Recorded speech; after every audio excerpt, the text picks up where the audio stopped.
Assalamualaikum warahmatullahi wabarakatuh. Saya Septiara Amelda, mahasiswi program studi informatika dengan NIM 250504170. Kali ini saya akan menjelaskan tentang klasifikasi biner untuk penyelesaian tugas ujian tengah semester saya.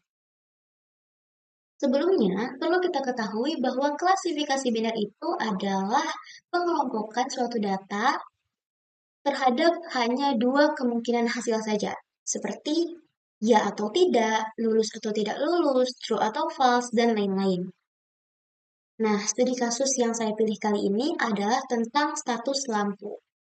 Alasan saya memilih studi kasus tentang status lampu ini terhadap klasifikasi biner adalah yang pertama, karena lampu sangat berkaitan dengan kehidupan kita sehari-hari, sangat dekat dengan kehidupan kita sehari-hari. Kemudian, studi kasus ini cukup sederhana untuk dijelaskan, dan yang ketiga, sangat sesuai dengan konsep klasifikasi biner yang hanya memiliki dua kemungkinan hasil. Pada studi kasus lampu, kemungkinan hasilnya itu bisa jadi lampunya menyala ataupun lampunya mati. Sekarang saya akan menuangkan konsep tersebut ke dalam kode program. Di sini saya menggunakan pemrograman bahasa C++, pemrograman C++ di sini. Baik, kemudian saya menggunakan using namespace etd untuk mempersingkat penulisan kode program.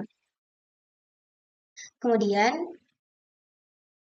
saya menggunakan prosedur, yaitu fungsi yang tidak mengembalikan nilai, yang biasa ditandai dengan tipe data void.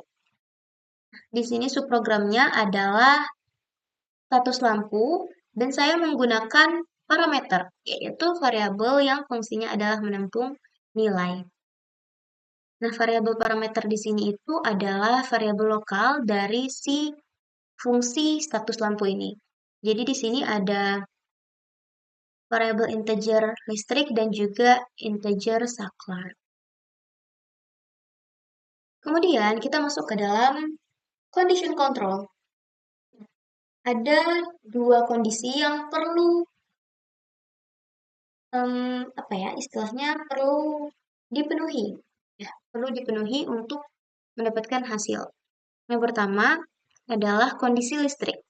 Jika kondisi listriknya itu bernilai 1, dan jika kondisi saklarnya itu bernilai 1, maka outputnya adalah on, atau istilahnya lampu menyala. Jika tidak, maka outputnya adalah off, atau lampunya mati, tidak menyala. Selanjutnya, kita masuk ke dalam program utama. Nah, program utama ini ternyata ditulis di bawah dari subprogram. Kira-kira kenapa ya? Jadi alasannya kenapa subprogram ditulis di atas program utama adalah karena pada pemrograman C++, codingan atau kode dibaca dari atas ke bawah. Dan juga dikarenakan pada fungsi utama, kita akan mengeksekusi seluruh program. Maka, fungsi utama perlu mengenali subprogram-subprogram yang akan dieksekusi juga di dalam fungsi utama. Oleh karena itu, subprogram ditulis lebih awal dari fungsi utama di sini. Pada fungsi utama, kita akan mendeklarasikan variabel kembali. Di sini ada tipe data integer, variabelnya listrik dan saklar. Kenapa sih kita deklarasi kembali, padahal di atas udah ada tuh integer listrik dan integer saklar. Kenapa sekarang kita deklarasi ulang? Karena yang di atas itu adalah variabel lokal dari fungsi status lampu, dari subprogram status lampu ini. Yang mana variabel lokal itu tidak bisa digunakan untuk keseluruhan program. Maka pada program utama, yaitu program yang sudah keluar dari subprogram, kita perlu mendeklarasikan variabel kembali. Kemudian kita membutuhkan tampilan tulisan di layar sebagai perantara atau sarana kita memasukkan input nilai. Yaitu di sini ada tulisan listrik dan tulisan saklar. Nah, disinilah nanti akan terdapat sarana untuk kita menginput nilai. Nilai yang telah diterima nanti akan disimpan di dalam variabel listrik. Kemudian nilai dari inputan saklar tadi akan dimasukkan ke dalam variabel saklar. Nah, hasil akhirnya akan menampilkan status lampu saat ini. Di sini kita juga memanggil hasil dari subprogram status lampu yang sudah kita kerjakan di atas tadi. Kemudian return null yaitu pemrogramannya selesai ataupun codingnya selesai.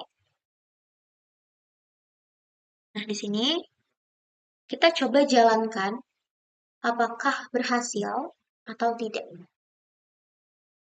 Di sini kita ikutin dulu condition control ataupun kondisi yang harus dipenuhi di mana listrik bernilai 1 dan saklar bernilai 1.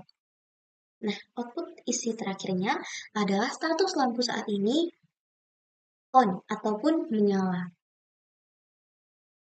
Coba kita ulangi saat kita tidak memenuhi kondisi. Salah satu inputnya kita akan berikan nilai 0. Nah, terbukti kan status lampunya adalah off ataupun mati dengan tidak menyala. Mungkin sampai sini saja pembahasan saya kali ini. Yang perlu kita ingat adalah klasifikasi biner itu adalah pengelompokan data kepada hanya 2 kemungkinan hasil. Baiklah, cukup sekian pembahasan saya. Apabila ada kekurangan, saya mohon maaf. Dan sampai jumpa selanjutnya. Assalamualaikum warahmatullahi wabarakatuh.